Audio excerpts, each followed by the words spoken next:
गया जी के ऐतिहासिक गांधी मैदान में रविवार को राष्ट्रीय लोक मोर्चा द्वारा मगध क्षेत्र की संवैधानिक अधिकार परिसीमन सुधार महारैली का भव्य आयोजन किया गया। इस विशाल सभा में बिहार सहित कई जिलों अरवल, जहानाबाद, नालंदा, जमुई, शेखपुरा, लखीसराय और बाढ़ से भारी संख्या में कार्यकर्ता शामिल हुए।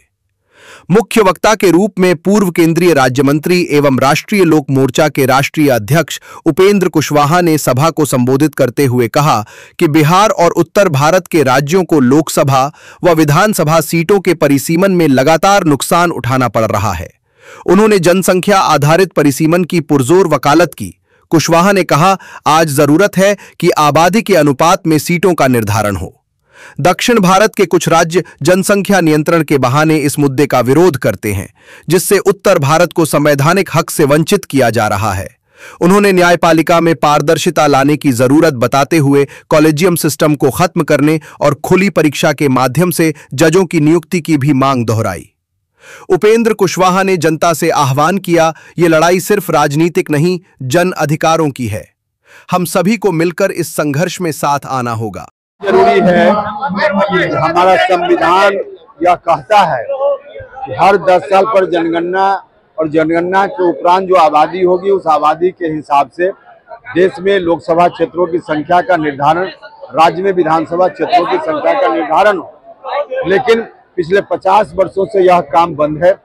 आज देश की आज़ादी के बाद शुरुआती दौर में निश्चित रूप से 3 बार परिसीमन हुआ, क्षेत्रों की संख्या बढ़ी, लेकिन 50 साल से यह नहीं हो रहा है, जिसके चलते बिहार जैसे राज्यों का बहुत ही नुकसान है।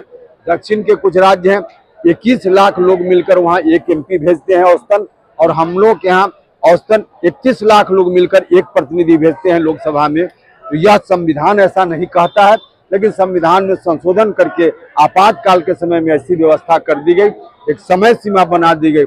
समय सीमा 2026 में समाप्त होने वाली है। कुछ लोग फिर से लग गए हैं कि परिसीमन के काम पर रोक आगे जारी रहे, इसलिए हम लोग सचेत हैं कि अब रोक आगे न रहे, रोक हटे और परिसीमन हो ताकि क्षेत्रों की संख्या बढ़े। परिसीमन हो, इसके लिए आप क्या तर्क दे रहे हैं? सरकार है तो फिर क्यों डर लग रहा है? क्या बोलते हैं, ये समझ नहीं हो रहा। डरने की बात हम नहीं कर रहे, हम यह कह रहे हैं कि एक तरफा आवाज अगर कहीं जाएगी देश में किसी भी मुद्दा पर, तो यह हम लोगों की ड्यूटी है। हमारे हक में, बिहार के हक में जो बात है हम उसको कहते रहे, इसलिए हम अपनी बात कर रहे हैं। परिसीमन हो, इसके लिए क्या आप तर्क दे रहे हैं? क्या तर्क दे रहे हैं? तर्क तो अब इतना लंबा यही संस्कार है, इसी तरह से बोलते हैं, बाप का क्या क्या बोलते हैं। हम लोग का यह संस्कार नहीं, इतना भी तीखी से तीखी की जा सकती है, लेकिन शब्दों की मर्यादा जरूर रखनी चाहिए। उनके यहाँ शब्दों की मर्यादा नहीं है, इसलिए इस तरह की बात करते हैं। यही बात उनको कहनी थी तो कहना चाहिए था कि हिंदुस्तान सबका है।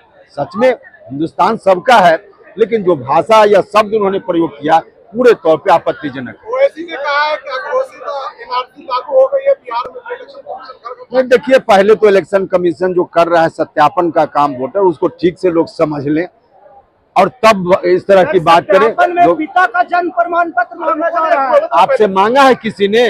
विपक्ष के लोग ऐसी बात कर रहे हैं, बोलना पड़ेगा। अब इसमें आप कैसे करें? वहाँ बोले तो सारी बात तर्क दिए। वहाँ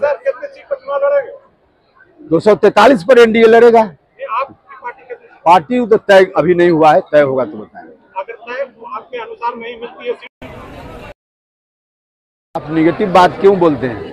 हम तो आशावादी आदमी, हम आशावादी आदमी पहले ही क्यों मान